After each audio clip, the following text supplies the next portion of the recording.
Inconnu. Coucou. C'est Bon. École Buissonnière Nomade, c'est Cécile et André. On va vous parler de la Pollution. pollution.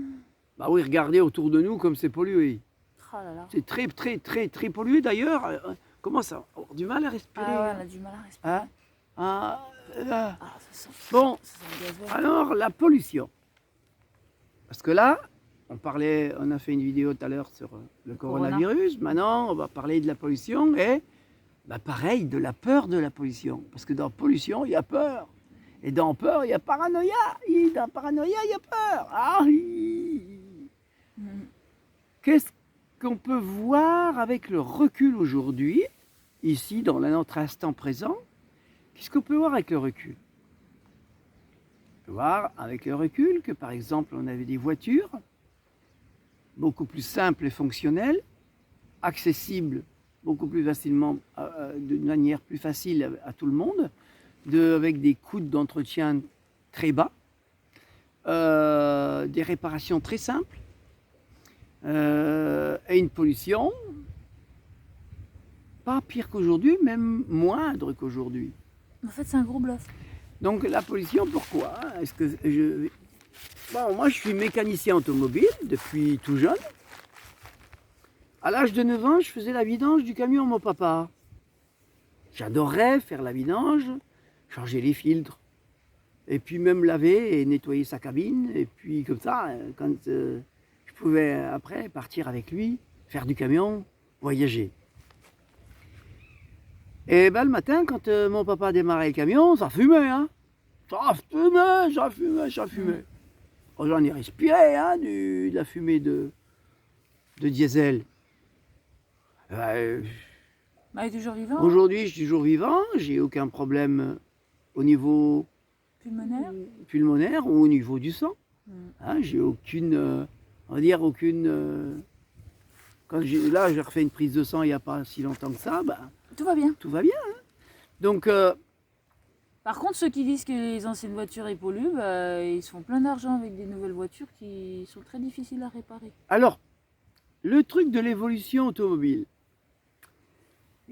eh ben c'est à coup de primes et de machin qu'on a fait Qu'on a manipulé les gens. qu'on a décidé les gens de changer de voiture pour avoir des plus nouvelles voitures. Mais là déjà, c'est de la faute des gens. Pourquoi?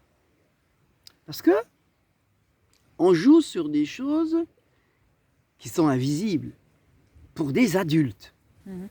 C'est quoi la chose invisible pour des adultes? Ben, c'est que les enfants qui petits ont souffert de ne pas avoir le jouet qu'ils auraient voulu, de avoir tel ou tel jouet, ben quand ils sont grands, ils se le payent. Ils se le payent et puis quand ils en ont marre, ils le jettent pour en prendre un autre. Donc on a un problème avec nos enfances, l'enfant que nous avons été. Et alors la particularité que j'ai moi, c'est que quand j'étais petit, on faisait nos jouets. Alors c'était des jouets en bois qu'on faisait nous-mêmes, qui maintenant dans les magasins coûtent très cher d'ailleurs, parce que c'est l'inverse, la mode. Nous les enfants pauvres, enfin les enfants quand on était pauvres, on n'avait pas de jouets en plastique, hein. On n'avait pas de beaux jouets en plastique, on avait des jouets qu'on faisait nous-mêmes en bois. Mais maintenant, ces jouets en bois coûtent très cher dans les magasins spécialisés, hein, en plus. Ah ouais, c'est vrai. Ah ouais, donc et puis, ben moi, c'est vrai, comme les jouets en bois, moi, j'aurais bien voulu des jouets en plastique, avec des belles couleurs et tout. Donc, j'allais dans les décharges publiques, après Noël, ou après Pâques, ou après... Eh ben, dans les décharges, on retrouvait tous les jouets cassés des fêtes, ou après fêtes, et que les jouets avaient cassé et tout, qui jetaient. Ou les anciens jouets qui jetaient parce qu'ils étaient cassés et qu'ils en avaient eu des nouveaux. Et donc moi, je m'amusais à les récupérer, j'étais tout content, parce que je trouvais des beaux jouets, pas très vieux, mais avec une roue en moins. Par exemple, si c'était une voiture ou un tracteur ou je sais pas quoi en plastique, ben, il y avait une roue en moins. Oh ben, je trouvais une autre voiture ou un autre tracteur, et vas-y que je bricolais pour mettre la roue de l'autre. Où je customisais les véhicules, où je transformais tout en fait, j'arrivais à transformer des jouets. Et j'étais content parce qu'à l'école, S'amuser, monsieur. où les copains, ils me disaient « Ah, c'est quoi ton jouet? Ah, il est mieux que le mien, ragnagni. » Bah oui, évidemment. Et ils voulaient mon jouet. Enfin, voilà. Donc, ah bah oui, ben bon. Bon, donc, pour revenir donc à cette pollution, je veux dire, les tacos polluaient, mais il n'y en avait pas beaucoup. Les voitures modernes d'avant 2000. Ces voitures étaient modernes, faciles à entretenir, peu coûteuses. Et pour tous les mécanos, hein, c'était très facile à entretenir pour les mécanos, facile aussi pour les particuliers. Et soi-disant beaucoup plus polluant que les voitures d'aujourd'hui. En fait,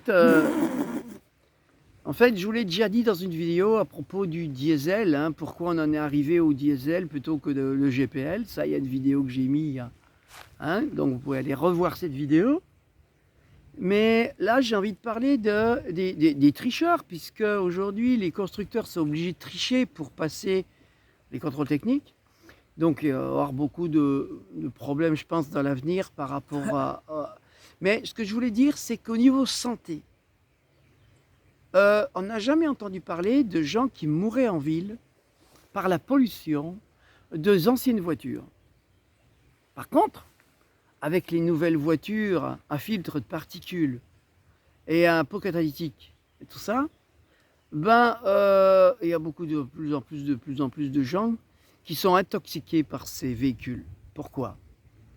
Parce que les filtres à particules, les pots catalytiques et tout ça fait que les particules qui passent, qui sortent à l'échappement sont invisibles, très fines, mais passent très vite dans le sang et nous empoisonnent très vite.